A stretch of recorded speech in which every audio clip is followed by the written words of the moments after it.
பாத்தீங்கன்னா சாலி ஆண்டர்சன் சொல்லிட்டு ஒரு மிகப்பெரிய கோடீஸ்வரி ஒரு பழங்காலத்து கார்ல யாரையும் வந்து பார்க்க வராங்க. யாரை பார்க்க வராங்கன்னா ஹெமில்டன் அப்படிங்கிற ஒரு மிகப்பெரிய லாயர். இந்த ஹெமில்டன் அப்புறம் இந்த லேடி அண்ட் கூடவே அந்த கோடீஸ்வர தாத்தா ரெட் ஸ்டீவன் இவங்க எல்லாருமே ஒரு காலத்துல பிசினஸ் பார்ட்னர். சோ அதனால தான் இந்த ஹெமில்டனை பார்த்து இந்த லேடி வந்து ஒரு மிகப்பெரிய பொறுப்பை வந்து ஒப்படைக்க போறாங்க. என்னன்னு கேட்டீங்கன்னா இவங்களுக்கு தீர்க்க முடியாத ஒரு வியாதி இருக்குது. இன்னும் சில வாரங்கள் அவங்க இறந்து போகலாம். அவங்களுக்குன்னு இருக்கிறது ஒரே ஒரு பேரன் தான். அந்த பேரனுக்கு மொத்த சொத்தையும் எழுதி வைக்கலாம், உயிர் எழுதி வைக்கலாம்னு சொல்லி தான் இங்க வந்திருக்கிறாங்க. பட் அதுல ஒரு கண்டிஷன், இவங்க பேரன் வந்து பாத்தீங்கன்னா சின்ன வயசுல இருந்து அப்பா அம்மா இல்லாம, அதாவது என்னுடைய மகனும் மருமகளும் வந்து இறந்து போயிட்டாங்க. அவங்களுக்கு ரத்த சொந்தமா இருக்கிறது அவங்க பேரன் மட்டும் தான். சின்ன வயசுல அப்பா அம்மா இழந்ததுனால ரொம்பவும் பாசத்துக்கு இங்க போயிருக்கிறான். அந்த சமயத்துல கூட இவங்க பாட்டி அவங்க கூட இல்ல, அதிகமா அவங்களுடைய பிசினஸ் தான் கவனிச்சு வந்திருக்காங்க. ஒரு விவரம் தெரிஞ்சதுக்கு அப்புறமா வீட்டை விட்டு கிளம்பி போன இவன் பாட்டியுடைய பணத்தை செலவு பண்ணிக்கிட்டு அவன் பாட்டுக்க ஊரு ஊரா நாடு நாடா ஒரு டிராவலர் மாதிரி சுத்திட்டு வரான். பொறுப்பு இல்லாம இருந்துட்டு வரான். பாட்டி மேல துளியும் கூட அவனுக்கு பாசம் இல்ல. பட் பாட்டி அவன் மேல உயிரே வச்சிருக்காங்க. இது தெரியாம பாட்டியை கூட பார்க்காமலே வீட்டுக்கு கூட வராமலே எடுத்துக்கிட்டு இருக்கிறான்னு வச்சுக்கோங்களேன். இப்போ இவங்க இறந்து போறது கூட அவங்களுக்கு தெரியாது, அவனுக்கு தெரியாது. அது தெரிஞ்ச கூட அவன் ஃபீல் பண்ணுவானான்ட்டு தெரியல. பட் ஒரு நாள் நான் மேல வச்சிருக்கிற பாசெல்லாம் அவனுக்கு தெரிய வரணும், அவனை ஒரு பொறுப்புள்ளவனால நீங்க மாத்தணும்னு சொல்லிட்டு எப்படி ரெட் ஸ்டீவன் அந்த தாத்தா வந்துட்டு அவங்களுடைய பேரனை மாத்தினாரோ அதே மாதிரி என்னுடைய பேரனை நீங்க வந்து திருத்தி பொறுப்புள்ளவனா ஆக்கி என்னுடைய மொத்த சொத்துக்களையும் அவனுக்கு கொண்டு போய் சேர்க்கணும் அப்படின்னு சொல்லிட்டு இந்த லாயர் கிட்ட உயிலா வந்து எழுதி கொடுத்து தன்னோட இறப்புக்கு அப்புறமா அவனுக்கு திருத்தி பாத்துக்கணும்னு சொல்லிட்டு ஒரு உயிலா எழுதி கொடுக்கறதுக்காக தான் வந்திருக்காங்க. அவங்க இறந்து போக போறது நினைச்சு அந்த ஹெமில்டனுக்கும் கூடவே அவருக்கு வந்துட்டு ஒரு பிஏ ஹாஸ்டிங் சொல்லிட்டு இருக்கிறாங்க. அவங்களுக்கு ரொம்ப வருத்தமா இருக்குது. இப்ப அப்படியே கட் பண்ணா 3 வாரங்கள் கழிச்சு இங்கேயும் ஒரு காட்டுல சில பசங்க மலை ஏறிட்டு இருக்காங்க. இருக்கிறான்ல இவன் அந்த பாட்டியோடைய பேரன், இவன் பேர் வந்து ஜோ. இவனை கூப்பிடுறதுக்காக ஒரு கார் வந்து நிக்குது. அதுல இருந்து ஒருத்தர் இறங்கி இந்த மாதிரி வந்து இவனை சத்தம் போட்டு பேர் சொல்லி கூப்பிடுறாரு. அவனும் அவன் ஃப்ரெண்ட்ஸோட அப்படி கீழே இறங்கி வரான். என்ன ஏத்து நீங்க என் பேர் சொல்லி கூப்பிடுறீங்க யாருன்னு வந்து கேட்கும்போது இந்த மாதிரி உங்க பாட்டி இறந்து போயிட்டாங்கப்பா அப்படின்னு சொல்றாப்ல. எஸ், அவங்களுடைய பாட்டி சாலி ஆண்டர்சன் வந்துட்டு இறந்து போயிட்டாங்க. அவங்களுக்கு இருந்த வியாதியால பாட்டி இறந்து போயிட்டாங்கன்னு சொல்றாரு.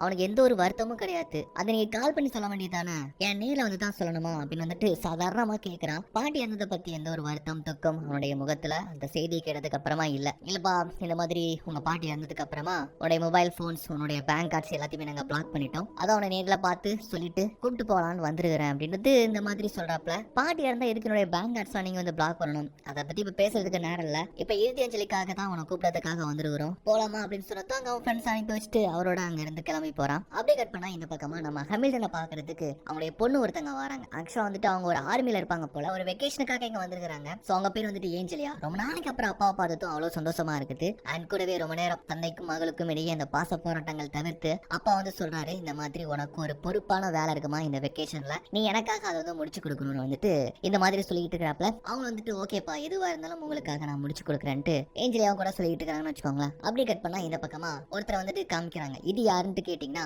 இவன் பேர் வந்து ஜேசன். சோ இந்த அந்த கோடீஸ்வர தாத்தாவுடைய பேரன், அந்த ரெட் ஸ்டீவனுடைய பேரன் வச்சுக்கோங்களேன். இவன் தான் பொறுப்பு இல்லாம இருந்திருப்பான். தாத்தாவுடைய அறிவுறுத்தலின் படி நல்லா திருந்தி தாத்தாவுடைய மொத்த சொத்து மதிப்புமே இவன் தான் நிர்வகிச்சு வந்து கவனிச்சுட்டு வரான். இவங்களுக்கு கீழே ஒரு மிகப்பெரிய ட்விஸ்ட் கூட இருந்துகிட்டு இருக்குது. சோ இது அவங்களுடைய ஃபேமிலி, அவருடைய மனைவி அலெக்சியா. அண்ட் இப்போ 5 வயசுல அவனுக்கு ஒரு குட்டி பொண்ணு கூட இருக்கிறா. சோ ஆபீஸ்க்கு வேக வேகமா கிளம்பிட்டு ரொம்ப சந்தோஷமா ஃபேமிலியோட இருக்கும்போது அவனுக்கு ஒரு போன் கால் வருது. யாருன்னு பார்த்தா நம்ம ஹெமில்டன் தான். உடனே கிளம்பி நீ ஆபீஸ்க்கு வான்னு வந்து சொல்றாப்ல. அவனு கிளம்பி அங்க போனா ஒரு மீட்டிங் நடக்குது. அந்த மீட்டிங்ல நம்ம ஹெமில்டன் அவருடைய பொண்ணான ஏஞ்சலியா அப்புறம் இன்னொரு லாயர் பொண்ணு கூட அங்க வேலை பார்க்குற பொண்ணு போல. அந்த பொண்ணு பேர் வந்து கெல்லி. அந்த பொண்ணு தான் இந்த படத்தோட ஹீரோயின். அப்புறமா ஹெமில்டனுடைய பிஏவான நம்ம ஹாஸ்டிங்ஸ். சோ இவங்க எல்லாருமே மொத்தமா உட்காந்துட்டு இருக்காங்க. ஆக்சுவலா ஜேசன் ஒரு காலத்துல வந்துட்டு ரொம்பவும் ஊதாரியா சுத்திட்டு இருந்தான். அவன் திரும்பி வரதுக்கு முக்கியமான காரணம் அவருடைய தாத்தாவே இருந்தாலும் தாத்தாவோட இறப்புக்கு அப்புறமா பொறுப்பா இருந்து அவனுக்கு பல டாஸ்க் எல்லாம் கொடுத்து அவனை திருத்தி கொண்டு வந்தது இந்த ஹெமில்டன் தான். இந்த ஆபீஸ்க்கே சொந்தக்காரன் வந்து நம்ம ஜேசன் தான். பட் வந்துட்டு அதை பொறுப்பா கவனிச்சக்கூடிய வேலை நம்ம ஹெமில்டன் கையில தான் இருக்குது. சோ அவர் பேச்சுக்கு மறு பேச்சு வந்துட்டு இங்க யாருமே பேச முடியாது. ஏன், இந்த சொத்துக்கே சொந்தக்காரனான இந்த ஜேசனாலே பேச முடியாதுன்னா பாத்துக்கோங்க. சோ இப்ப வந்துட்டு என்ன சொல்றாப்பா, இந்த மாதிரி உங்க தாத்தாவுக்கு தெரிஞ்ச ஒரு ஃப்ரெண்ட் ஒருத்தங்க இருக்காங்க, சாலி ஆண்டர்சன் சொல்லிட்டு. அவங்க எல்லாருமே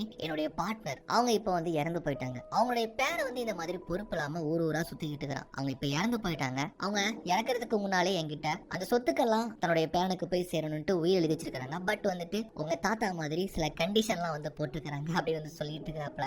ஜேசனுக்கு வந்துட்டு ஒரு சிரிப்பா இருக்குது.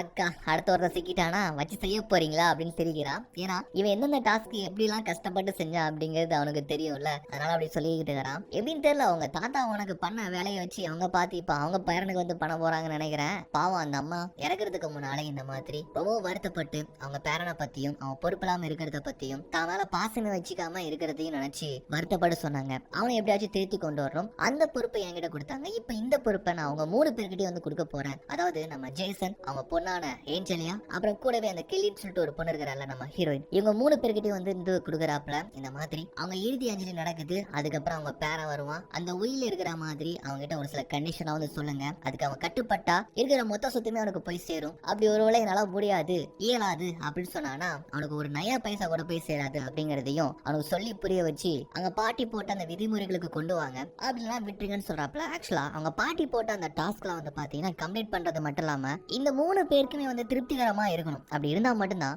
அவங்க மொத்த சொத்துக்களுமே அவனுக்கு போய் சேரும். சோ இந்த மாதிரி ஹெமில்டன் வந்து சொல்றாப்ல. ஆனா அதே நேரம் நம்ம ஜேசன் வந்துட்டு அவனுடைய வேலையில எவ்வளவு பிஸியா இருப்பான், இந்த வேலையை எடுத்து அவன் கவனிச்சுக்கிறதுனால அது வரைக்கும் நான் உன்னுடைய வேலைகள் நம்ம கம்பெனி நான் பாத்துக்கிறேன்ட்டு இந்த மாதிரி பேசி மீட்டிங் வந்து முடியுது. அப்படியே கட் பண்ணா இப்போ அந்த ஃபியூனரல் தான் நடந்துகிட்டு இருக்குது. பாட்டி தெரிஞ்சவங்க, ஃப்ரெண்ட்ஸ் அண்ட் ஃபேமிலி, வேலை பாக்குறவங்க எல்லாருமே கலந்துருக்காங்க. அவங்களுக்கு ரத்த சொந்தமா இருக்கிறதே அவங்க பேர மட்டும் தான். ஆனா அவனே அவங்க இறுதி அஞ்சலிக்கு லேட்டா தான் வந்து சேர்றான். எல்லாம் முடிச்சதுக்கு அப்புறமா ஹெமில்டன் போய் பாக்குறான். அவங்கதான் வந்து பாக்கணும்னு சொன்னாங்க. என்ன ஏது பாட்டியோடைய சொத்துக்கெல்லாம் எனக்கு எப்ப எழுதி வைக்க போனீங்க, சீக்கிரமா எழுதி வச்சீங்கன்னா நான் பாட்டுக்கு கிளம்பி போயிட்டு இருப்பேன்னு இந்த மாதிரி வந்ததும் வராததும் காலைல வெண்ணி ஊத்துன மாதிரி படபட நின்று இருக்கிறானா. பொறுப்பா பொறு எல்லா சொத்துக்களும் வந்து சேரும். அதுக்கு முன்னால என் டீமை மீட் பண்ணிக்கோ, அவங்க உங்ககிட்ட வந்துட்டு எல்லாமே சொல்லுவாங்க என்ன ஏதுன்ட்டு, அதுபடி நடந்துக்கும்னு சொல்லிட்டு பொறுப்புகளை அவங்க கிட்ட ஒப்படைச்சிட்டு ஹெமிலன் பாட்டுக்கு அங்க இருந்து போயிட்டாரு. அவர் போனதுக்கு அப்புறமா வீட்டுல எல்லாருமே வந்து கூடி இருக்கிறாங்க. ஆக்சுவலா உயில் சம்பந்தமா இவனுக்கு வந்துட்டு என்ன போய் சேரணும், என்னென்ன செய்யணும் அப்படின்ட்டு அப்படியே உட்கார்ந்து இருக்கிறாங்களா. வந்ததுல இருந்து பாட்டி இறந்ததை பத்தி எந்த ஒரு கவலையும் கிடையாது. எல்லாருமே துக்கம் சரிக்கிறாங்க. இவன் எப்படா இங்க இருந்து கிளம்பி போகலான்னு சொல்லிட்டு இருக்கிறான். அப்பதான் ஏஞ்சலியா இவன் நடந்துக்கிறத பார்த்து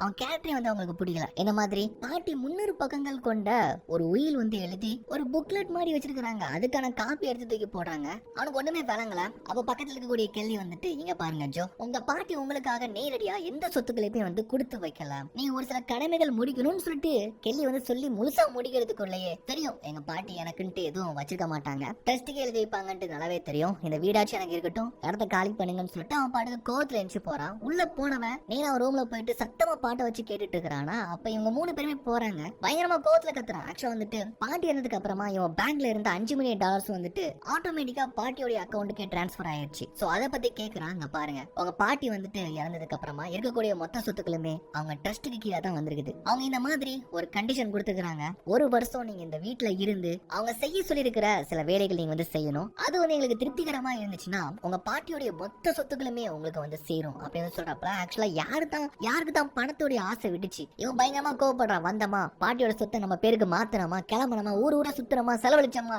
லைஃப் என்ஜாய் பண்ணாமான்ட்டு இருக்கலாம்னு பார்த்தா செத்ததுக்கு அப்புறமா கூட இந்த கிளை வந்துட்டு நம்மள சும்மா விடாது போல. எப்போ இங்க வந்து என் கூட போட்டு கழுத்து இருக்கும். இப்போ செத்ததுக்கு அப்புறமா இந்த வீட்லயே வந்து இருக்குன்னு சொல்லிட்டு இந்த மாதிரி கட்டளைகள் போட்டிருக்குதா, ரூல்ஸ் போட்டிருக்குதா அப்படின்னு வந்து கேட்டுட்டு இங்க பாருங்க, இது நம்ம வந்து கட்டாயப்பட்டு செய்ய சொல்லல, அவங்க செய்ய சொல்லல. உங்களுக்கு பிடிச்சிருந்தா கான்ட்ராக்ட்ல சைன் போட்டு 1 வருஷம் வரைக்கும் இங்க இருங்க, பிடிக்கலையா அப்படியே நீங்க காலி பண்ணி போய்கிட்டே இருக்கலாம். பட் ₹1 கூட உங்களுக்கு வந்து சேராது. அதுதான் உங்க பாட்டியோடைய டீல் அப்படின்னு சொன்னதுக்கு அப்புறமா பயங்கரமா யோசிக்கிறான். 1 வருஷம் தானே, அந்த 1 வருஷத்துக்கு அப்புறம் நான் இருக்கக்கூடிய மொத்த சொத்துக்களை நான் என்ன பண்ணாலும் என்கிட்ட கேள்வி கேட்க மாட்டீங்கல்ல, அது எனக்கு தான் வந்து சேரும் அப்படின்னு சொல்லும்போது கண்டிப்பா அது உங்களுக்கு தான் வந்து சேரும். அஸ் அ லாயரா வந்துட்டு இதுக்கு நாங்க வந்து ஒப்பந்தம் கொடுக்கணும்னு சொன்னதுக்கு அப்புறமா ஓகேன்னு சொல்லிட்டு அந்த கான்ட்ராக்ட்ல வந்து சைன் போடுறான். சைன் போட்டதுக்கு அப்புறமா நம்ம ஹீரோ வந்துட்டு பொறுப்பா அவங்ககிட்ட எடுத்து ஏதாச்சும் பேசலான்ட்டு பார்த்தா பயங்கர அரகண்டா இருப்பான்னு நினைக்கிறேன். பயங்கரமா கத்துறான். நம்ம ஆள் பாக்குறான், எப்படி இப்போ ஆரம்பத்துல அப்படிதான் இருக்கும், போக போக தான் எல்லாம் புரியும் சொல்லிட்டு நம்ம ஆள் அங்க இருந்து கிளம்பி வந்துட்டாப்ல. இறுதி அஞ்சலிக்காக வந்து எல்லாருமே கிளம்பி போயிட்டாங்க. ஒரே ஒரு வயசானவர் மட்டும் இருக்கிறாரு. அவர் பேர் வந்து டிகஸ். அவர் கிராமத்துல மிகப்பெரிய நிலம் வச்சு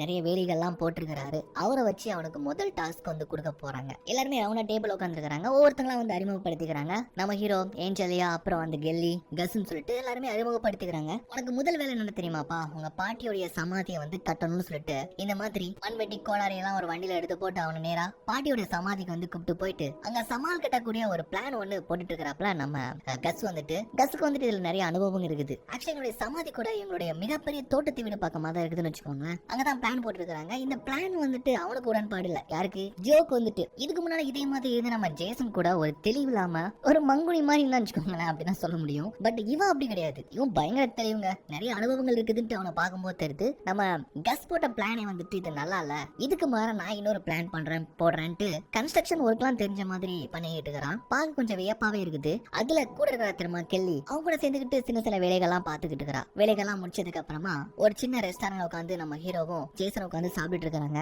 அப்பதான் ஜோ கேட்கறான், எதுக்காக எங்க பாட்டி இதை பண்ணணும், என்ன சுத்தி என்ன நடக்குதுன்னு எனக்கு ஒண்ணுமே புரியலன்னு சொல்லும்போது நம்ம ஜேசன் அவனுக்கு நடந்ததை பத்தி சொல்றான். இந்த மாதிரி நானும் ஒன்ன விட ரொம்ப பொறுப்பு இல்லாம தெரியாம தருதலையா சுத்திட்டு இருந்தேன். என்ன பொறுப்பா மாத்தினது என்னுடைய தாத்தா தான். நான் பொறுப்பா மானதுக்கு அப்புறமா அவருடைய மொத்த சொத்துக்களுமே எனக்கு வந்து சேர்ந்துச்சு. அதே விஷயம் தான் உங்க பாட்டி உனக்காக பண்ணிக்கிட்டு இருக்கிறாங்க அப்படின்னு வந்து சொல்லிட்டு இருக்கிறாப்ல. இது ஜோக் வந்து ரொம்ப கோவத்தை ஏற்படுத்துது. அவங்களுக்குன்னு இருக்கிறது நான் மட்டும்தான், உங்களை மாதிரி பெரிய ஃபேமிலி கூட கிடையாது. எதுக்காக எங்க பாட்டி இந்த மாதிரி பண்றாங்கன்னு தான் எனக்கு ஒண்ணு விளங்கல. அவங்கள பொறுத்த வரைக்கும் நாங்க கூடவே இருக்கணும், அவங்களுடைய சொத்துக்களை பாத்துக்கணும், அப்படித்தானே இருக்கட்டும். எங்க டீல் முடிச்சதுக்கு அப்புறமா நான் என்ன பண்றேன்னு மட்டும் பாருங்கன்ட்டு இந்த மாதிரி கொஞ்சம் ரொம்ப திமிராவே பேசிட்டு இருக்கிறான். ஜேசன் வந்து இவன் இந்த மாதிரி பேசுறதுல பெரிய ஆச்சரியம் கிடையாது. ஏன்னா அவனை விட இவன் ரொம்ப மோசமா இருந்தான் ஒரு காலத்துல. அப்படிங்கறதுனால போக போக தெரிஞ்சுப்பான் அறிஞ்சுப்பான்னு சொல்லிட்டு அங்க இருந்து கிளம்பி ரெண்டாவது வீட்டுக்கு வந்து கேட்டு இருக்காங்க. அவ ஜோ சொல்றான், இந்த மாதிரி எங்க பாட்டி உங்க தாத்தாவுக்கு என்ன சம்பந்தம், அவங்க எதுக்கு உங்க தாத்தா ஃபாலோ பண்ணதை பண்ணணும், ரெண்டு பேருக்கு இடையில ஏதோ தப்பான கனெக்ஷன் போயிருக்கும் போலன்ட்டு ரெண்டு பேரையும் சேர்த்து வச்சு ரொம்ப தப்பாவே பேசிட்டு வராங்க. இது ஒரு கட்டத்துல நம்ம ஜேசன் வந்து கோவத்தை ஏற்படுத்த காரை ஸ்டாப் பண்ணிட்டு சட்டையை பிடிச்சி தூக்குறான். டே எங்க தாத்தா பத்தி இன்னொரு வார்த்தை தப்பா பேசின உன்னை கொன்னுங்கனே புதைச்சிருவன்ட்டு கோவத்துல பேசுறான். சொல்லப்போனா நம்ம ஜேசனுடைய தாத்தாவும் இவருடைய பாட்டியும் கூட ரெண்டு பேருமே உதவும் குணம் கொண்டவங்க தான். நிறைய நலத்திட்டங்கள் நல்ல உதவிகள் பண்ணிருக்காங்க. அதுதான் அவனுக்கு ஒரு மிகப்பெரிய கோபத்தை ஏற்படுத்துது. பட் அதே சமயம் ஜோவுடைய ஃபீலிங்ஸ் வந்து நம்ம கண்டிப்பா புரிஞ்சே ஆகணும். சின்ன வயசுல இருந்து அவனுக்கு அப்பா அம்மா இல்லாததுனால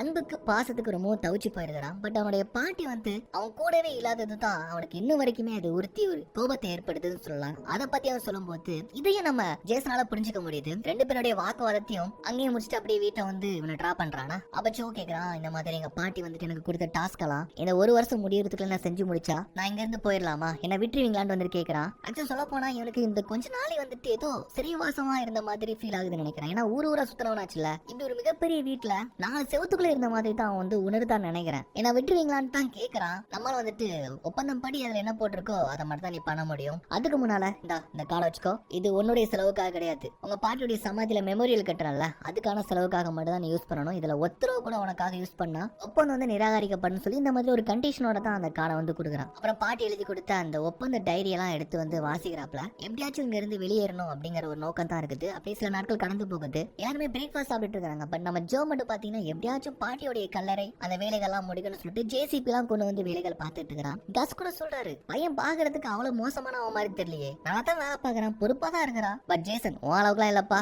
நீ ஃபர்ஸ்ட் டைம் எங்கிட்ட வேலைக்கு வரும்போது நீ எவ்வளவு திமிரிட்டு இருந்தேன்ட்டு நல்லாவே தெரியும் அப்படின்ட்டு இவனை வச்சு கலாய்க்கிறாப்ல. ஏன்னா நம்ம ஜேசனை வந்து ஃபர்ஸ்ட் டாஸ்கா வந்து கஸ் கிட்ட போய் நிலத்துல வேலி போட சொல்லி தான் அவங்க தாத்தா அனுப்பி வச்சிருப்பாரு. இந்த கஸ் யார் அப்படிங்கறத நீங்க ரெண்டு பார்ட்டியும் பாத்துட்டு உங்களுக்கு புரிஞ்சிருக்கும். அப்படி பார்க்காத பட்சத்துல இந்த கஸ் யாருன்னு கேட்டீங்கன்னா ஜேசனுடைய தாத்தா இருக்கிறாருல அந்த கோடீஸ்வர தாத்தாவுடைய நெருங்கிய நண்பர். அதான் ஃபர்ஸ்ட் டைம் ஜேசன் இவர்கிட்ட வேலைக்கு வரும்போது வச்சு கலாய்ச்சிக்கிட்டு இருக்காரு. அதே சமயம் நம்ம ஜேசன் வந்துட்டு ஜோவுடைய லா சம்பந்தப்பட்ட வேலைகள் அதிகமா பார்த்துட்டு இருக்கிறான். அவன் ஒய்ஃப் அலெக்சியா வந்துட்டு நர்ஸா இருக்கிறதுனால அவங்களும் ரொம்பவும் பிஸியா தான் இருக்கிறாங்க. என்னைக்காச்சும் ஒரு நாள் தான் டைம் கிடைக்குது. அப்ப இவங்கிட்ட வந்துட்டு நம்ம எங்கேயாச்சும் வெளியே போயிட்டு வரலாமான்னு கேட்டா வீக்கெண்ட்ல போகலாமே அப்படின்னு சொல்லிக்கிட்டு இருக்கிறான். அது கொஞ்சம் கஷ்டமா இருக்குது நம்ம அலெக்சியாக வந்துட்டு. அதே சமயம் நம்ம ஜோ வந்துட்டு பாட்டியோடைய கல்லறைய அவனுடைய ஒரு பிளான்ல வந்துட்டு சூப்பரான டிசைன்லாம் பண்றான். அழகான பூஞ்செடிகள்லாம் கொண்டு வந்து பல வேலையாட்கள்லாம் வச்சு சூப்பரா வேலையை வந்துட்டு ஒரு முனைப்போட பண்ணிக்கிட்டு இருக்கிறான். அவனுக்கு உதவி பண்றதுக்கு நம்ம கெல்லி கூட இருந்துகிட்டு இருக்கிறாங்க. அண்ட் கூடவே அவங்களுக்கு சின்னதா ஏதோ ஒரு நெருக்கம் ஏற்பட்ட மாதிரி தெரியுது. ஒரு வழியா பாட்டியோடைய கல்லறைய ஒரு மெமோரியல் பூந்தோட்டமா சூப்பரா மாத்தி அமைக்கிறான். எனக்கு தெரிஞ்சு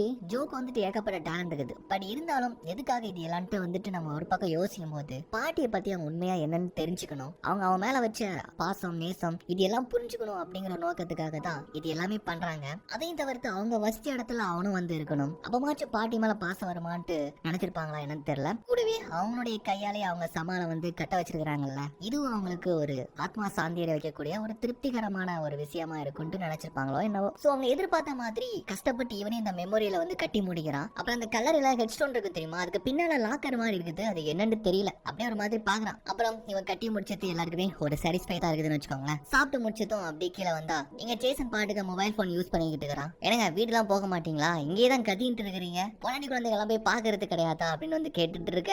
என்னப்பா பண்றது, ஒரு பொறுப்பான வேலை நம்ம கிட்ட கொடுத்துட்டாங்க, அதை முடிகிற வரைக்கும் எங்க நகர முடியும் அப்படின்னு சொல்லி பேசிட்டு இருக்கிறான் நம்மளு. ஓகே மெமோரியல் பாத்தீங்களா எப்படி இருக்குது, நல்லா கட்டிருக்கான்ட்டு வந்து கேட்டா நல்லா தான் இருக்குது, உன்னுடைய பிளானிங் நல்லா தான் இருக்குதுன்னு சொல்லிட்டு இருக்கிறான். அப்புறம் நம்ம கீழே கொடுத்த அந்த கிரெடிட் கார்டை வந்து ரிட்டர்ன் பண்ணிட்டு இந்த மாதிரி இதுல நாங்க ஒரு பைசா கூட செலவு பண்ணல, அதுக்கு மாறா இந்த வீட்டை நான் வீக்கெண்ட் வாடகைக்கு விட்டு அதுல அந்த பணத்தை வச்சுதான் இந்த மெமோரியலை கட்டி முடிச்சேன் அப்படின்னு சொல்றான். அவன் முழிக்கிறான். என்னன்னு கேட்டா இந்த மாதிரி பார்ல வந்துட்டு இவனுக்கு தெரிஞ்ச ஒரு சில பேர் இருக்கிறாங்களா, அவங்க வீக்கெண்ட் இந்த மாதிரி பெரிய பெரிய மாளிகை வீட்டுலாம் வந்து ஃபேமிலியோட வந்து செலிப்ரேட் பண்றது அவங்களுக்கு ரொம்ப பிடிக்கும் போல. அப்படி நான் ஒரு சில பேரை பிடிச்சு வச்சிருக்கிறேன், அவங்க கொடுத்த ஊதியம் தான் இது, வாரம் அவங்க வந்து இங்க கொண்டாடிட்டு சந்தோஷமா இருந்துட்டு போவாங்கன்னு வந்து சொல்றான். நம்ம ஹீரோ வந்துட்டு மறந்து போயிருந்தான், கொடுத்த கார்டை வச்சு ஏனோ செலவழிச்சு நமக்கு தெரியாமல அவனும் நிறைய செலவு பண்ணிருப்பான்னு நினைச்சிருப்பான். பட் வந்துட்டு இந்த மாதிரி அவன் பண்ணன்னு சொன்னது ரொம்பவும் வியப்பா இருக்குது நம்ம ஜேசனுக்கு வந்துட்டு. அப்புறம் ஜேசனுடைய தாத்தா பேசிய வீடியோக்கெல்லாம் வந்துட்டு இவன் போட்டு இன்னைக்கு ஃபுல்லா பாத்துருப்பான்னு நினைக்கிறேன். அதை பத்தி சொல்லிட்டு இருக்கிறான். எங்க பாட்டியும் உங்க தாத்தா மாதிரி தான் என்கிட்ட இருந்து எதிர்பார்த்திருக்கிறாங்கன்ட்டு இந்த மாதிரி தெரிய வருது. உங்க தாத்தா இறந்ததுக்கு அப்புறமா அந்த வீடியோ மூலமாவே உங்களை திருத்தி கொண்டு வந்திருக்கிறாருன்னா அப்பா பெரிய விஷயம் தான். நீங்களும் அதை கடந்து வந்திருக்கீங்கல்ல, ரொம்பவும் ஆச்சரியம் தான் அப்படின்ட்டு இவன் இந்த மாதிரி சொல்றத பார்த்து இவனுக்கு ஜேசனுக்கு வியப்பா இருக்குது. அண்ட் கூடவே இனிமே அவங்களுடைய ஃபேமிலி பத்தி நம்ம ஜேசன் தெரிஞ்சுக்கலாம்னு சொல்லிட்டு கேட்கறான். அவங்க அம்மா எப்படி இருந்தாங்க, அப்பா என்ன ரெண்டு வந்து கேட்கும்போது ஆக்சுவலா இவங்க அம்மா வந்துட்டு ஒரு நோய்வாய்ப்பட்டு அவங்க வந்து இறந்து போயிருக்காங்க. அம்மாவோட இழப்பு தாங்க முடியாம அப்பா வந்து பாத்தீங்கன்னா தினமும் குடிச்சுக்கிட்டு ரொம்ப சோகத்துல இருந்திருக்காரு. ஒரு கணத்துல ரொம்ப டிப்ரெஷன் ஆயிட்டு கன்ல ஷூட் பண்ணி சூசைட் பண்ணி இறந்து போயிட்டதா வந்துட்டு ரொம்பவும் வேதனையா வருத்தப்பட்டு சொல்றான். அப்ப இவன் சின்ன பையனா ஒரு அப்பாவா இருந்து தன்னுடைய புள்ள மேல அவருக்கு பாசம் இருந்துச்சுன்னா எனக்காக வச்சு அவர் வந்துட்டு உயிரோட இருந்திருக்கணும். பட் அவர் வந்து பண்ணல, செய்யல. எங்க பாட்டி எனக்கு கவனிச்சுக்கிட்டாலும் என் கூடவே இல்ல, அவங்க கிட்ட இருந்து எனக்கு எந்த ஒரு பாசமும் கிடைக்கலன்னு சொல்லிட்டு ரொம்பவும் வேதனையா இந்த மாதிரி சொல்றான். பட் நம்ம ஜேசன் வந்துட்டு இல்ல ஜோ அப்பெல்லாம் இருக்காது, உங்க பாட்டிக்கு உன் மேல பாசம் இருக்க போய் தான் உனக்காக இதெல்லாம் பண்ணிக்கிட்டு இருக்காங்க. நானும் எங்க தாத்தாவை ஆரம்பத்துல நான் இப்படிதான் நினைச்சேன், அப்புறம் தான் எனக்கு அவரை பத்தி புரிஞ்சுதுன்ட்டு கொஞ்சம் எடுத்து சொல்றான். இவன் வந்துட்டு ஒருவேளை பாடி நம்ம மேல பாசமா தான் இருந்திருப்பாங்கன்னு இப்ப கொஞ்சம் யோசிக்கிறான். கஸ் கூட நம்ம ஜேசனை கூப்பிட்டு வச்சு எதிர்பார்த்ததை விட இந்த பையன் ரொம்ப திறமசாலியா தான் இருக்கிறான்ப்பா. நம்ம என்னென்னமோ நினைச்சோம், நான் கொடுத்த பிளானை விட அவனே ஒரு பிளானை போட்டு எப்படி இந்த மெமரியில வந்துட்டு ஒரு அழகான தோட்டமா மாத்திருக்கிறான் பாத்தியான்ட்டு ரொம்ப ஆச்சரியமா அவன் கிட்ட அந்த மெமோரியல்ல இருந்துகிட்டு தான் அவனை பத்தி பெருமையா பேசிட்டு இருக்காங்க. வீட்டுல இருக்கும்போது ஜேசனுக்கு கால் பண்ணி இந்த மாதிரி ஏஞ்சலியாவும் கெல்லியும் கேக்குறாங்க, இந்த மாதிரி கார்டு கொடுத்தீங்கல்ல, இந்த மெமோரியல் கட்டுறதுக்கு வந்துட்டு எவ்வளவு செலவு பண்ணா, எக்கச்சக்கமா செலவு பண்ணிருக்க மாட்டான் அப்படின்ட்டு ஒரு தப்பான அபிப்பிராயத்துல தான் நம்ம ஏஞ்சலியா கூட இருக்கிறாங்க. இந்த மாதிரி கேக்குறாங்க. பட் வந்துட்டு நம்ம என்னமோ எதிர்பார்த்தோம் கொடுத்த கார்டுல ஏனதானு செலவு பண்ணுவான்னு, ஆனா அவன் அப்படி செலவு பண்ணல. அதுக்கு மாறா இப்போதைக்கு அவனுக்கு சொந்தமா இருக்கக்கூடிய அந்த மாளிகையை வச்சு அந்த வீட்டை வச்சு வீக்கெண்ட் ட்ரிப்பா வந்துட்டு வாடகைக்கு விட்டுருக்கான் அப்படின்னு வந்து தெரிய வருது. பா பயங்கரமான மூலக்காரன் தான்ப்பா அப்படின்னு நம்ம கெல்லி கூட வந்துட்டு ஆச்சரியப்படுறாங்க. ஏஞ்சலியாவும் தப்பு கணக்கு போட்டோமோன்ட்டு வியப்பா இருக்குது. பட் அடுத்ததா வந்து பாத்தீங்கன்னா ஏதோ துட்ட வச்சுதான் அவனுக்கான ஒரு டாஸ்க், அதை எப்படி செய்யறான்ட்டு பாக்கலாமேன்ட்டு விடுறாங்க. மறுநாள் கஸ் கூட வந்து இவனை பாராட்டிட்டு ஓகேப்பா நான் வந்து வேலை முடிஞ்சு போயிடுச்சு, உனக்கு கஷ்டமான வேலையை கொடுத்து இந்த மெமோரியல வந்து கெட்ட வைக்கணும், பட் நீ கூலாவே வந்துட்டு இதை சூப்பரா எதிர்பார்த்ததை விட சிறப்பா முடிச்சுன்னு சொல்லிட்டு அங்க இருந்து போறாரு. இப்ப மறுநாள் ஜோ கூப்பிட்டு வச்சு அந்த ஃபர்ஸ்ட் டாஸ்க் அவங்க பாட்டிக்கான அந்த மெமோரியல வந்துட்டு சூப்பரா சிறப்பா கட்டி முடிச்சதுனால பாராட்டுறாங்க. அவனுக்கு ரொம்ப சந்தோஷமா இருக்குது.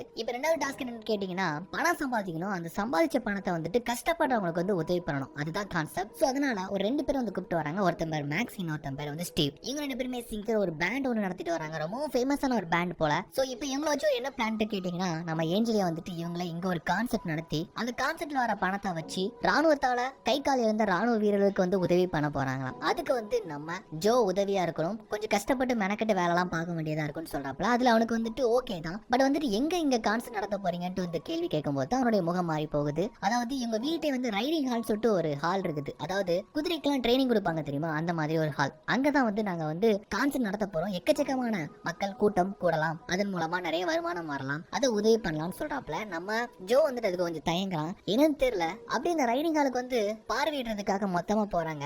இவன் மட்டும் உள்ள போகாம ஒரு மாதிரி தயக்கம் அடைகிறான். பட் ஜேசனுடைய பொண்ணு என் கூட நல்லாவே ஜெல்லாயிட்டேன்னு நினைக்கிறேன். உள்ள கையை பிடிச்சி வாங்க வாங்கன்ட்டு உள்ள இழுத்துட்டு போகுது அந்த குட்டி பொண்ணு. இவனும் உள்ள போறான். இவனும் உள்ள போயிட்டு இங்க எப்படி வந்து ஸ்டேஜ் போலான்ட்டு பாத்துட்டு இருக்காங்கன்னு வச்சுக்கோங்களேன். அப்ப கூட வந்து இன்னொருத்த அந்த கான்செப்ட் நடத்தக்கூடிய மேக்ஸ்ங்கிறவன் வந்துட்டு அங்க இருக்கக்கூடிய ஒரு மர தூண்ல வந்துட்டு ஒரு புல்லட் பஞ்ச் தடம் இருக்குது. இது என்னன்ட்டு வந்துட்டு ஜேசன் பார்த்து கேட்டுட்டு இருக்கிறான். புல்லட் தடம் தெரிஞ்சதும் அதை பார்த்ததும் நம்ம ஜோவுடைய முகம் மாறி போகுது, மூஞ்சி மாறி போகுது. அங்க இருந்து நம்ம ஜேசனுடைய பொண்ணை கூப்பிட்டுட்டு நம்ம வெளியே போய் ஜாலியா கண்ணாமூச்சி ஆடலாமா, நான் ஒரு இடத்துக்கு கூப்பிட்டு போகவான்னு சொல்லிட்டு அந்த குட்டி பொண்ணையும் கூடவே கெல்லியும் கூப்பிட்டு அங்க இருந்து போறான். ஆக்சுவலா வந்துட்டு அது என்ன புல்லட்கான தடம்னு கேட்டீங்கன்னா ஜோவுடைய அப்பா இங்க தான் வந்து சூசைட் பண்ணி இறந்துருப்பாரு போல. அதனால தான் அவனுக்கு இந்த இடத்துக்கு வந்தாலே அவங்க அப்பாவுடைய ஞாபகம், அவங்க இறந்து போனதெல்லாம் ஞாபகம் வரும் போல. அதனால தான் உள்ள வரதுக்கே தயக்கம் அடைஞ்சிருக்கிறான்ட்டு நம்ம ஜேசனுக்கு இப்பதான் தெரிய வருது. இவன் அப்படியே கூப்பிட்டு வந்து அந்த குட்டி பொண்ணோட டேபிளுக்கு கீழே ஒளிஞ்சலான்னு இருக்கிறான். சின்ன வயசா இருக்கும்போது எனக்கு யாருமே இருக்க மாட்டாங்களா, நான் இங்கதான் வந்து ஒளிஞ்சுப்பேன் யாருக்குமே தெரியாமன்னு சொல்லி ஒளிஞ்சலான்னு இருக்கிறான். அப்ப அந்த குட்டி பொண்ணு பாத்தீங்கன்னா அந்த டேபிளுக்கு கீழே சின்னதா ஒரு டோர் மாதிரி இருக்குது. இது என்னது அப்படின்ட்டு வந்துட்டு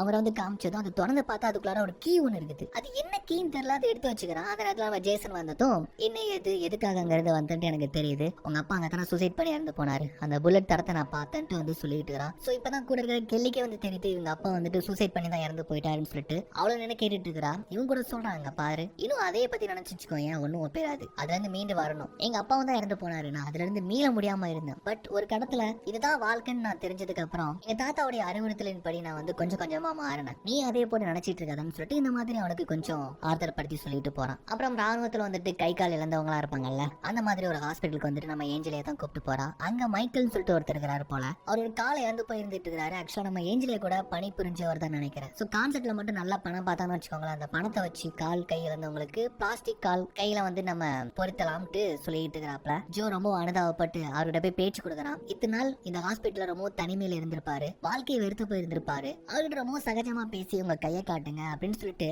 ஏற்கனவே இந்த மலைலாம் ஏறிப்பார்ல, அதன்படி இப்படி பண்ணுங்க அப்படி பண்ணுங்க, இன்னும் உங்க ஆர்முக்கு வந்து ஸ்ட்ரென்த் ஆகும் அப்படின்னு சொல்லிட்டு ரொம்ப நம்பிக்கை கொடுக்குற மாதிரி பேசுறான். அவரை சிரிக்க வைக்கிறான். ஏஞ்சலியாவுக்கு ரொம்ப ஆச்சரியமா இருக்குது. இத்தனை நாள் வரைக்கும் நம்ம இவனை பத்தி தப்பு கணக்கு போட்டு ரொம்ப பார்த்து வியக்கிறா. இதையும் நான் சொல்ற மாதிரி நீங்க எக்ஸசைஸ் பண்ணி பண்ணீங்கன்னு வச்சுக்கோங்களேன், வெற்றாவே உங்களுக்கு காலை பொறுத்தான்னு சொல்லிட்டு சேர்ல உட்காந்துக்கிட்டு மேல இருக்கிற கம்பியை பிடிச்சி புல்லப் பண்ணுங்க அப்படின்னு வந்து சொல்ல அவர் அதே மாதிரி பண்றாரு. இத்தனை நாள் சேர்ல இருந்தோமே அப்படிங்கிற நினைப்பையும் தாண்டி மறுபடியும் கால் வந்த மாதிரி அவர் வந்து ஃபீல் பண்றாருன்னு நினைக்கிறேன். ரொம்ப மனதளவுல அவனுக்கு நன்றியை சொல்றாரு. நீங்க எதை நினைச்சு கவலைப்படாதீங்க, சீக்கிரமாவே உங்களுக்கு காலை பொறுத்திடலான்ட்டு ஒரு நம்பிக்கையை தெரிவிச்சுட்டு அங்க இருந்து வரும்போது ஆக்சுவலா இதை வந்து நம்ம கெல்லி வந்து வீடியோ எடுத்திருப்பாங்கன்னு நினைக்கிறேன். அந்த வீடியோ வந்துட்டு பாத்துட்டே வந்துட்டு இருக்காங்க. கூட வர நம்ம ஏஞ்சலியா வந்துட்டு தப்பு கணக்கு போட்டேன், இந்த பையனை நான் ஆரம்பத்துல பார்க்கும்போது தப்பு கணக்கு போட்டேன், ரொம்ப நல்ல பையனா இருக்கிறான், மத்தவங்க கஷ்டம் அவனால புரிஞ்சுக்க முடியுது அப்படின்ட்டு ஆச்சரியப்பட்டு பேசிட்டு வந்துட்டு இருக்காங்க. நம்ம கெல்லிக்கு கூட அவனை ரொம்பவே பிடிச்சு போன மாதிரி தெரியுதுன்னு வச்சுக்கோங்க. அந்த வீடியோவே பார்த்துட்டு வரான். இப்ப வீட்டுக்கு வந்ததுக்கு அப்புறமா இவன் காலில இருந்து அவருக்கு வந்துட்டு எப்படி ரெடிமேடான ஒரு காலை வந்து நம்ம பொருத்தலாம், அதுவும் ரொம்பவும் காஸ்ட்லியான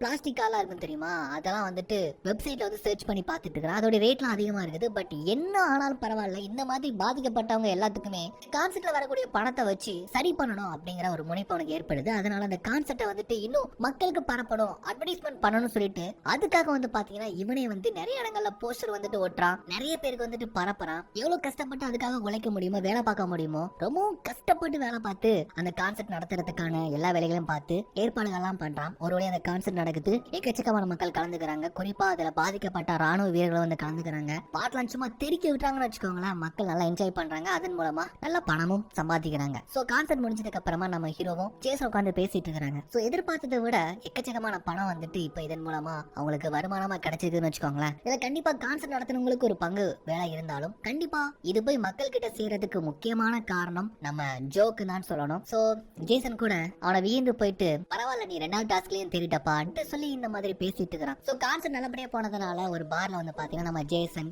ஜோ கெலின்னு சொல்லிட்டு சரக்கு போட்டு செலிப்ரேட் பண்ணிட்டு இருக்காங்க. நம்ம ஜோ குடிக்கிறதா இல்ல, அவன் பாத்தீங்கன்னா அவன் ஃப்ரெண்ட்ஸோட விளையாண்டுட்டு இருக்கிறான். அப்ப அவனுடைய ஃப்ரெண்ட்ஸ் கூட இந்த மாதிரி கொஞ்சம் பணத்தை கொடுத்து எங்க சார்பா இதை ராணுவ உதவிக்காக கொடுத்துருன்ட்டு வேற இருந்து கொடுத்துட்டு இருக்காங்க. இவங்க பணத்தை வந்து கொடுக்கறது வாங்குறது இது அங்க இருந்து ஒரு 3 ரவுடி பசங்க பாத்துட்டு இருக்காங்க. அந்த நேரத்துல நம்ம கெல்லிக்கு ஒரு போன் கால் வருது. அதுல யாரையோ பத்தி ரொம்ப தப்பு தப்பா பேசிட்டு இருக்கிறான். அவன் சரி கிடையாது, உருப்பட மாட்டான், மாற மாட்டான்னு சொல்லிட்டு. பட் அவ வந்துட்டு யார பத்தியும் பேசுறத தன்னை பத்தி தான் சொல்றதா நினைச்சிட்டு நம்ம ஜோ வந்து எடுத்துக்கிறான். நம்மள பத்தி தான் சொல்றான், நம்மள பத்தி தான் ரிப்போர்ட் பண்றாலும் நினைச்சுக்கிட்டு தப்பா புரிஞ்சுக்கிறான். ஜேசன் அங்க இருந்து ஓகே எனக்கு டைம் ஆச்சுன்னு சொல்லிட்டு கிளம்பி போயிடுது. அவன் போனதுக்கு அப்புறமா ஜோடைய ஃப்ரெண்ட்ஸ் கூட ஓகே நாங்களும் கிளம்புறோம் அங்க இருந்து போயிருந்தாங்க. கெல்லி வந்துட்டு போன் பேசிட்டு மறுபடியும் அதுல உட்காந்துட்டு இருக்கிறா. கெல்லி மேலையும் ஒரு மாதிரி வெறுப்போட பாத்துட்டு இருக்கிறான். தன்னை பத்தி தான் பேசிட்டு தான் நினைச்சு கோவமா பார்த்துட்டு அங்க இருந்து போறானா. அப்ப இந்த மாதிரி ஃப்ரெண்ட்ஸ் பணம் கொடுத்ததையும் வாங்கி வச்சுக்கிட்டத அந்த 3 ரவுடி பசங்க பார்த்தாங்கல்ல, இவங்க இருந்து புடுங்கலாம்னு சொல்லிட்டு இவனை போட்டு அடிச்சு தாக்கிட்டு இருக்காங்க. இந்த சத்தத்தை கேட்டு நம்ம கெல்லி ஓடி வந்து ஒரு கம்பு எடுத்து வந்து அவங்கள வந்து அடிக்கிறாளா. மொத்தமா 2 பேரையும் அட்டாக் பண்ணிட்டு இருக்கானுங்க. அப்ப அங்க இருந்து இன்னொருத்தர் ஓடி வந்து அந்த தக்ஸெல்லாம் அடிச்சு போட்டு இவங்க வந்து காப்பாத்துறாரு. அங்க இருந்து அவங்களை அப்படியே கார்ல கூப்பிட்டு போறாரு. நம்ம ஜோக்கு தான் கொஞ்சம் அடிபட்டு இருக்குது. கெல்லியோடைய மடியில தான் படுத்து கிடக்குறான். ஆக்சுவலா காப்பாத்தினவர் யாருன்னு கேட்டீங்கன்னா ஃபர்ஸ்ட் சீன்ல வந்துட்டு நம்ம ஜோ வந்து ஹைக்கிங் பண்ணிட்டு இருந்தப்போ பாட்டி இறந்து போன செய்தி வந்து சொல்றதுக்காக வந்திருப்பாரு தெரியுமா, அவர்தான். ஜோ கொண்டு அவன் வீட்டுல டிராப் பண்றாரு. ஜோ வந்துட்டு இவகிட்ட கோவப்பட்டு அங்க இருந்து போறான். இவளுக்கு ஒண்ணுமே புரியல. ஆக்சுவலா வந்துட்டு அவ வேற யாரையோ பத்தி பேசிருப்பா, ஒரு லாயர் தானே, கேஸ் சம்பந்தமா வேற யாரையோ பத்தி தான் பேசிருப்பா. பட் அத அவன் தப்பா புரிஞ்சிருப்பான்னு நினைக்கிறேன். இப்ப மறுநாள் உட்காந்து பேசிட்டு இருக்காங்க. கான்செப்ட் நேத்து நல்லபடியா போச்சுல, அதை பத்தி பேசிட்டு இருக்காங்க. அனைத்து ஜோ வந்து 3 பேர் தாக்குனத்துல அவனுக்கு கொஞ்சம் காயம் ஏற்பட்டு இருக்குது. அப்படி உட்காந்துட்டு இருக்கான். சோ இதை பத்தி மேட்டரை பத்தி சொல்லிட்டு இருக்கான். அப்பதான் அவனுக்கு ஒரு ஞாபகம் வருது. அவன் ஃப்ரெண்ட்ஸ் கொடுத்த பணத்தை எங்க வச்சான்னு சொல்லிட்டு அங்கேயுமே தடவி பாக்குறான், தேடி பாக்குறான். தொலைச்சிட்டோமோன்னு சொல்லிட்டு ரொம்ப பயந்து பதறி போறான். இப்ப பணத்தோட வேல்யூ என்னன்னு தெரியுதா அப்படின்னு சொல்லிட்டு நம்ம கெல்லி வந்து பாத்தீங்கன்னா அந்த பணத்தை வந்து எடுத்து கொடுக்குறாப்ல. ஒரு சேஃப்டிக்காக இவதான் வந்து எடுத்து வச்சிருக்கான். சோ இந்த டாஸ்க் கம்ப்ளீட் ஆயிடுச்சு, நீ இதில் நீ தேடிட்ட. இப்போ பணத்தோட அருமை என்னங்கிறது உன்னுடைய பாயிண்ட் ஆஃப் வியூன்னு சொல்லிட்டு கேட்கும்போது இப்ப வந்து பாத்தீங்கன்னா சொல்றான், நான் இருக்கிற பணத்தெல்லாம் கண்ட மணிக்கு செலவழிச்சிருக்கிறேன், ஏனோ தானன்ட்டு சும்மா அள்ளி இறச்சி விட்டுருக்கிறேன். ஆனா ஃபர்ஸ்ட் டைம் கஷ்டப்படுறவங்களுக்காக நான் வந்துட்டு நானே உழைச்சி நானே இதை சம்பாதிச்சு வந்து கொடுக்கறதுக்காக நான் கடின உழைப்பை போடும்போதுதான் ஒவ்வொரு பைசாவுடைய வேல்யூங்கிறது என்னால புரிஞ்சுக்க முடியுது. பணம் சம்பாதிக்கிறது ரொம்ப கஷ்டம் தான் சொல்லிட்டு இதுல இருந்து புரிஞ்சுக்கிறாப்ல. அதோட மட்டும் இல்லாம அந்த பணத்தை கட்டி காக்கிறது எவ்வளவு கஷ்டங்கிறது நேத்து அடி வாங்கினதுல நான் இன்னுமே புரிஞ்சுக்கிட்டேன்ப்பா அப்படின்ட்டு இந்த மாதிரி சொல்லிட்டு இருக்கிறான். சோ இங்க எதிர்பார்த்த மாதிரி உங்க பாட்டி கொடுத்த டாஸ்க்லாம் வந்துட்டு சூப்பரா பண்ணிட்டு வரான். சோ அடுத்த டாஸ்க் வந்துட்டு இருக்கக்கூடியது நல்ல நண்பர்களை உருவாக்குறது, கிராட்டிடியூட், அப்புறம் லவ் ட்ரீம் சொல்லிட்டு இருக்குன்னு வச்சுக்கோங்களேன். இது எல்லாமே வந்து நம்ம அடுத்ததா வைக்க வேண்டாம். எனக்கு தெரிஞ்சு ஜோ வந்துட்டு எல்லாத்துலயும் திறமை படைச்சவனா இருக்கிறான். இதை நம்ம அப்படியே முற்றிலும் ஸ்டாப் பண்ணிட்டு அவங்களோட மொத்த லகசியும் கொடுத்துடலாம், அவன் பொறுப்பா பார்த்துப்பான்னு சொல்லிட்டு எனக்கு ஒரு நம்பிக்கை இருக்குன்ட்டு நம்ம ஜேசன் வந்து சொல்றான். சொல்றான். பட் ஏஞ்சலியா வந்துட்டு ஒப்பந்தம் போடப்படி இதை நம்ம வந்து முடிச்சுதான் ஆகணும்னு வந்து சொல்றாப்ல. பட் ஜேசனுக்கு உடன்பாடு இல்ல. பாட்டியோடைய அசிஸ்டன்ட் கூட என்ன சொல்றாங்கன்னா இதை நம்ம ஸ்டாப் பண்ணிக்கலாம். ஜேசன் சொன்ன மாதிரி ஜோ வந்துட்டு இந்த லெகசிய கட்டி நல்லபடியா பாத்துப்பான்ட்டு எங்களுக்கும் தோணுதுன்னு சொல்றாங்க. ஆனா ஜோ வந்துட்டு இல்ல, எங்க பாட்டி போட்டபடி அந்த டாஸ்க்லாம் நான் பண்ணி முடிக்கிறேனே, எத்தனை வருஷம்னாலும் நான் இங்கே இருக்கிறேன், எனக்கு ஒன்றும் பிரச்சனை கிடையாது அப்படின்னு சொல்றான். நல்லாவே மாறிட்டான் அப்படின்ட்டு இவனை பார்க்கும்போது இவனுடைய பேச்சுல வச்சு நல்லா தெரியுதுன்னு வச்சுக்கோங்களேன். சோ அதனாலதான் ஜேசன் வந்துட்டு அவனுக்கு சப்போர்ட் பண்ணி இதை ஸ்டாப் பண்ணலாம், மொத்த லெகசி அவங்க வந்து கொடுத்துக்கலாம்னு சொல்றான். சோ அடுத்ததா இருக்கக்கூடியது நல்ல நண்பர்களை உருவாக்குறது. இது ஜேசனுக்கு இந்த மாதிரி தான் ஒரு டாஸ்க் கொடுத்திருப்பாங்க. அதுல ஜேசனுக்கு உண்மையான நண்பர்கள் இருந்திருக்க மாட்டாங்க, பட் நம்ம ஜோக்கு தான் நல்ல நண்பர்கள் இருக்கிறாங்களே, அதனால அந்த டாஸ்கை பத்தி கவலை கிடையாது. அப்புறம் ட்ரீம், கிராட்டிடியூட், லவ் கிவன்ட்டு இருக்குதுன்னு வச்சுக்கோங்களேன். இதெல்லாம் அடுத்தடுத்து ஒரு டாஸ்காக நமக்கு கொண்டு போகணுமான்னு ஒரு பேச்சுவார்த்தை போயிட்டு இருந்தப்போ லவ்னு சொன்னதுக்கு அப்புறமா நேரா கெல்லியோடைய மூஞ்சியை வந்து பாக்குறான் இவன். இந்த நைட்டு நீ என்ன பார்த்தா நான் பார்ல வந்துட்டு தப்பா போன்ல பேசிட்டு இருந்தேன், இவங்க கிட்ட வந்து ரிப்போர்ட் பண்ணிட்டு இருந்தேன் வந்துட்டு இந்த மாதிரி கேக்குறானா. நேத்து நானா உன்னை பத்தியா? அது நான் ஒரு கேஸ் சம்பந்தமா இன்னொருத்தரை பத்தி சொல்லிக்கிட்டு இருந்தேன், நான் எதுக்கு உன்னை பத்தி சொல்லணும், அதனாலதான் நீ மூஞ்சி ஒரு மாதிரி தூக்கி வச்சிட்டு இருந்தியா, கோவப்பட்டியா அப்படின்ட்டு இப்பதான் அவனுக்கு சொல்லி புரிய வைக்கிறான். சோ இந்த மாதிரி பேச்சுவார்த்தைகள் போயிட்டு இருந்தப்போ அவன் இப்ப என்ன சொல்றானா, இதெல்லாம் கொஞ்சம் ஓரமா வச்சிருங்க, இப்ப என்னுடைய ஃப்ரெண்ட்ஸ் கொஞ்சம் பணம் கொடுத்துருக்காங்க, இந்த பணத்தை வச்சு கால் அளந்து போன அந்த ராணுவ வீரருக்கு பிராஸ்தட்டிக் கால் வந்துட்டு நான் வாங்கி கொடுக்கலான்ட்டு பாத்துருக்கிறேன் அப்படின்ட்டு இந்த மாதிரி சொல்றான். இவருடைய இந்த நல்ல உலாம் பார்த்து ஏஞ்சலியாவுக்கு வந்துட்டு ஓகே இவங்க சொல்ற மாதிரி இதை வந்து ஸ்டாப் பண்ணிக்கலான்ட்டு ஒரு முடிவுக்கு வந்துட்டு இந்த மாதிரி எப்போ ஏஞ்சலியாவுக்கு இவனை பத்தி ஒரு நல்ல அபிப்பிராயம் ஏற்படுதோ அப்போ அவங்க பாட்டி பேசின ஒரு வீடியோ ஒன்று இருக்குது போல, அதை போட்டு காமிக்க சொல்லியிருக்காங்க. மொத்தமா பாட்டி பேசின கடைசியா பேசின ஒரு வீடியோ ஒன்று இருக்குது, அதை பிளே பண்ணதும் அதுல வந்துட்டு நம்ம ஜோக்கிட்ட தான் வந்து பேசுறாப்ல. சோ இந்த வீடியோ நீ பாக்குறனா கண்டிப்பா ஒரு நல்ல அபிப்பிராயம் உன் மேல அவங்களுக்கு ஏற்பட்டிருக்குதுன்னு அர்த்தம். என்ன மன்னிச்சிருச்சோ பாட்டி, நான் உன்னை ரொம்பவே ஏங்க வச்சுட்டேன், ரொம்பவும் தவிக்க வச்சுட்டேன். வாழ்க்கையில ரொம்பவும் கொடுமையானது என்ன தெரியுமா, பெத்த புள்ளைய பறி கொடுக்கறது. அதை விட ரொம்பவும் கொடுமையானது அப்பா அம்மாவை பறி கொடுக்குற ஒரு குழந்தை. நீ எந்த அளவுக்கு வேதனைப்பட்டிருப்ப, கஷ்டப்பட்டிருப்பன்ட்டு என்னால புரிஞ்சுக்க முடியுது. அதே சமயம் பாட்டியும் உன் மேல அதிகமா பாசம் அன்பெல்லாம் வச்சிருக்கிறேன், பட் அதுதான் உனக்கு புரியல. உயிரோடு இருக்கும்போது தான் உன்னை நான் பார்க்க முடியல. இந்த வீடியோ மூலமாச்சும் பாட்டி நான் உங்ககிட்ட மன்னிப்பு கேட்டுக்கிறேன், என்ன மன்னிச்சிருன்னு சொல்லிட்டு ரொம்பவும் மனமுருகி இந்த மாதிரி கேட்கறாங்க. அவனுக்கு ரொம்பவும் கஷ்டமாயிருது. பாட்டி நம்ம ரொம்பவும் தப்பா நினைச்சிட்டோமோன்னு சொல்லிட்டு அதனாலே புரிஞ்சுக்க முடியுது. எல்லாருமே பார்த்து முடிச்சதுக்கு அப்புறமாவும் கூட அதை லேப்டாப்ல போட்டு பார்த்துக்கிட்டு இருக்கிறான், திரும்ப பார்த்துட்டு இருக்கிறான். ஏன்னா பாட்டி அந்த அளவுக்கு ரொம்ப எமோஷனலா பேசியிருப்பாங்க, ரொம்ப கஷ்டமா இருக்குது. பாட்டி கூடவே நம்ம இருந்திருக்கணும், அவங்க நம்ம மிஸ் பண்ணிட்டோமேன்ட்டு அவனுக்குளான ஒரு கவலை ஏற்படுது. அவங்க பேசுற அந்த வீடியோல அழுதுகிட்டே ஒரு கைக்குட்டை வச்சு தொடக்கிறாங்க. அந்த கைக்குட்டையில அவன் எப்போதுமே ஒரு டேபிள் கட்டில போய் ஒளிவான் தெரியுமா, அந்த டேபிளுடைய சிம்பிள் போட்டுருக்குது. அப்பதான் ஒரு விஷயமே புரிய வருது. அந்த டேபிள பாட்டி என்னமோ சொல்ல வராங்க, அதுல இருந்து நம்ம ஒரு கீ எடுத்தோம், அந்த கீ இதோடைய மேட்சிங் சொல்லிட்டு இவனுக்கு கொஞ்சம் யோசிக்கும் போதுதான் ஆக்சுவலா பாட்டியோடைய கலர்ல ஒரு தடவை அந்த ஹெட்ஸ்டோனுக்கு பின்னால ஒரு லாக்கர் மாதிரி இருக்கிறத பார்த்திருப்பான். அதோட தான் இது மேட்ச் ஆகும்னு சொல்லிட்டு இப்பதான் இவனுக்கு ஸ்ட்ரைக் ஆகுதுன்னு வச்சுக்கோங்களேன். நேரம் அந்த கீ எடுத்துட்டு போயிட்டு பாட்டியோடைய கலருக்கு பின்னால இருக்கக்கூடிய அந்த லாக்கரை திறந்து பார்த்தா அது உள்ளார ஒரு லெட்டர் இருக்குது. அந்த லெட்டர் அங்க வச்சு உட்காந்து பிரிச்சு படிக்கிறான். அதுல பாட்டி ரொம்ப மனசூரைக்கு வந்துட்டு லெட்டர் எழுதிருக்காங்க. சோ வீடியோ கேசட் அது எல்லாருமே சேர்ந்து பார்ப்பாங்க. பட் இந்த லெட்டரை வந்துட்டு அதுல சொல்லப்படாத ஒரு சில விஷயங்கள் சொல்லியிருக்காங்க, ரொம்ப எமோஷனலா பேசியிருக்காங்க. உங்க அப்பா உன்னையும் தாண்டி இந்த விபரீத முடிவு எடுத்தது எனக்கும் வருத்தம் தான், கஷ்டம் தான். பட் உங்க அப்பா நீ மன்னிச்சிரு, என்னையும் மன்னிச்சிருப்பா. நான் எத்தனையோ முறை என் தப்ப உணர்ந்து நான் உங்ககிட்ட பேசலான்ட்டு வருவேன், நீதான் பாட்டி என்ன பாக்குறதுக்கு இஷ்டம் இல்லைன்ட்டு பல முறை சொல்லிடுவேன். அதை நினைச்சு நான் எவ்வளவு வருத்தப்பட்டிருக்கேன் தெரியுமா, எத்தனை நாள் சாப்பிடாம தூங்காம இருந்திருக்கிறேன் தெரியுமா, இப்படிலாம் சொல்லிட்டு ரொம்பவும் எமோஷனலா வந்து பேசிருக்காங்க. அந்த லெட்டரை வாசிக்க அவனுக்கே கண்ணீர் வந்து ஆள ஆரம்பிச்சிருந்தா. அதோடு மட்டும் இல்லாம உனக்கு என்ன தோணுதோ நீ அதை பண்ணு, பட் பாட்டி எப்பவுமே நான் கூட இருப்பேன், பாட்டி உன ரொம்ப மிஸ் பண்றேன்னு சொல்லி எழுதிருக்காங்க. இதை படிச்சதுக்கு அப்புறமா வந்துட்டு அந்த கலரில் எழுதி சொல்றான், பாட்டி நான் உங்களை தப்பா புரிஞ்சுக்கிட்டேன், நான் தான் உங்ககிட்ட வந்து மன்னிப்பு கேட்கணும். நீங்க ஆசைப்படுற மாதிரி இந்த வீட்டுல நான் இருந்து இந்த லெகசியை பாத்துக்கிறேன், இந்த மொத்த பொறுப்பை எடுத்து நான் உங்களை பெருமைப்படுத்துறேன்னு சொல்லிட்டு அந்த இடத்துல உட்காந்து அழுதுகிட்டு இருக்கான். இந்த லெட்டர் படிச்சதுக்கு அப்புறமா நேரா அவங்க அசிஸ்டன்ட் 2 பேர் இருக்கிறாங்கல்ல, அவங்க போய் பாக்குறதா சொல்லி கீழே மென்ஷன் பண்ணிருக்காங்க. நேரா அவங்க கிட்ட வந்துட்டு அந்த லெட்டர் என்கிட்ட வந்து கிடைச்சிட்டு அப்படின்னு சொல்றான். சோ அந்த கலருக்கு பின்னால அந்த லெட்டர் இருக்கிறது இந்த 2 பேருக்கு தான் தெரியும் போல. அந்த லெட்டர் வந்துட்டு அவனுக்கு கிடைச்சதுக்கு அப்புறமா அவங்க கிட்ட ஒரு செக் வந்து பாட்டி கொடுக்க சொல்லிருக்காங்க. அதை வந்துட்டு அவர் எடுத்து கொடுக்க அதுல $250 மில்லியன் வந்துட்டு அவனுக்கு வந்து கொடுத்துருக்காங்க. சோ அவனுக்கு பிடிச்சா இந்த இடத்துல இருக்கலாம், அப்படி இல்லைன்னா இந்த பணத்தை எடுத்துட்டு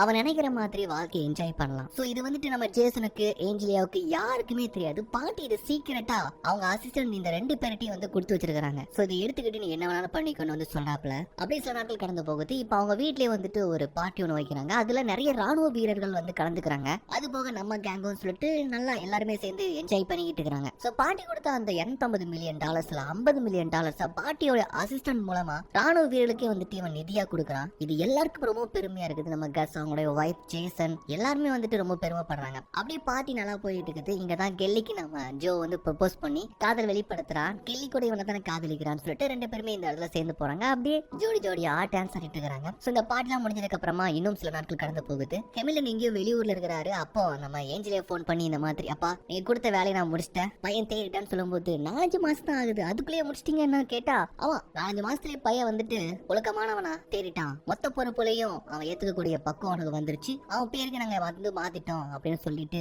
பேசிட்டு இருக்கிறாப்ல. பெரியவருக்கு வந்துட்டு ரொம்ப ஆச்சரியமா இருக்குதுன்னு வச்சுக்கோங்களேன். வெக்கேஷனுக்கு என்ன கூப்பிடாம போயிட்டீங்க பாத்தீங்களா, நீங்க மட்டும் ஜாலியா தனியா என்ஜாய் பண்றீங்களேன்ட்டு பக்கத்துல இருந்து ஹேஸ்டிங்ஸ் வேற வச்சு கேட்டு கலாய்ச்சிட்டு இருக்காங்க. இப்ப என்ன கெட்டு போச்சு, கிளம்பி வா இங்க ஜாலியா என்ஜாய் பண்ணலாம் அப்படின்ட்டு தாத்தாங்க குசுவு வேற அப்படி வந்து பேசிட்டு இருக்கிறாரு. அப்படி கட் பண்ணா இந்த பக்கமா ஜேசனுக்கு ஒரு லெட்டர் வருது. அதை என்னன்னு சொல்லிட்டு பிரிச்சு பார்த்தா ஆக்சுவலா வந்து நம்ம ஜோ வந்து அவங்க பாட்டி அவனுக்கு கொடுத்த அந்த $250 மில்லியன் $50 மில்லியன் ராணுவத்துக்கு கொடுத்துட்டு மிச்சம் $200 மில்லியன் நம்ம ஜேசனுடைய ட்ரஸ்டுக்கே வந்து கஷ்டப்படுறவங்களுக்காக வந்து அனுப்பி வச்சிருக்கிறான். அதை பாக்குறப்ப அவனுக்கு ரொம்ப ஆச்சரியமா இருக்குது. அவனை நினைச்சு ரொம்ப பெருமையா இருக்குது ஜோவை நினைச்சு. சோ ஒரு வழியா எல்லா வேலைகளையும் முடிச்சாச்சு. இனிமேல் ஃபேமிலியோட டைம் ஸ்பெண்ட் பண்ணலாம்னு சொல்லிட்டு ஏதோ ஒரு வெக்கேஷனுக்காக குடும்பத்தோட நம்ம ஜேசன் அங்கிருந்து கிளம்பி போறோம்.